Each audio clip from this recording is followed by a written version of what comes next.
ఇది బాగా వైరల్ అయింది. అయ్యాక అయ్యింది ఏం చూస్తే అసలు కట్టలు ఉన్నాయేం తెలియదు. ఈ లోపుగా హర్షప్ చేశారు మ్యాక్సిమం.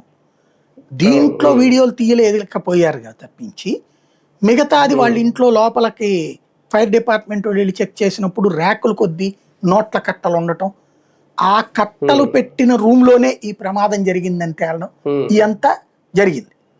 యాక్చువల్గా ఏం చేయాలి? అక్కడికి ఫోరెన్సిక్ డిపార్ట్మెంట్ వచ్చి చెక్ చేయాలా, ఈడీ వచ్చి చూడాలా, ఇన్కమ్ ట్యాక్స్ వాళ్ళు వచ్చి చూడాలా, అసలు ఇవేమీ జరగల. ఈలోపు ఆ కట్టల్లో తగలబడ్డ కట్టలు తప్ప మిగతా అన్ని మాయం చేసేసారు. ఈ తగలబడ్డ కట్టలు అక్కడ ఎవిడెన్స్. అవి అసలు నాకు సంబంధం లేదంటాడు ఆయన. అవి ఎక్కడి నుంచి తెచ్చుకున్నారు నాకు తెలియదు అంటాడు. అసలు నా ఇంట్లో ఉన్న కట్టలు నాకు సంబంధం లేదంటాడు ఆయన. అట్లాగా అన్నప్పుడు ఈ పనంతా ఫోరెన్సిక్ అప్పటికేంటి సాక్ష్యాలు తారుమారు జరిగిపోయింది. కొంత వీళ్ళు ప్రూవ్ చేయడం కష్టం. మామూలుగా అదేం చేయాలా? పోలీసులు ఎఫ్ఐఆర్ కట్టి ఆ ఎఫ్ఐఆర్ ద్వారా విచారణ ప్రారంభించాలి. విచారణ జరగలేదు. సుప్రీంకోర్టు చెప్పినట్టు సార్ విచారించమని ఎవరికి చెప్పింది? అక్కడే లాజిక్. ఈయన అసలు గొడవ అదే.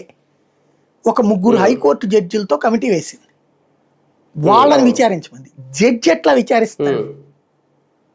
ఇప్పుడు ఈ నేను చెప్పిన ఈ ఫోరెన్సిక్ ఈ వ్యవహారం ఇదంతా ఎవరు కరెక్ట్గా చేయగలరు?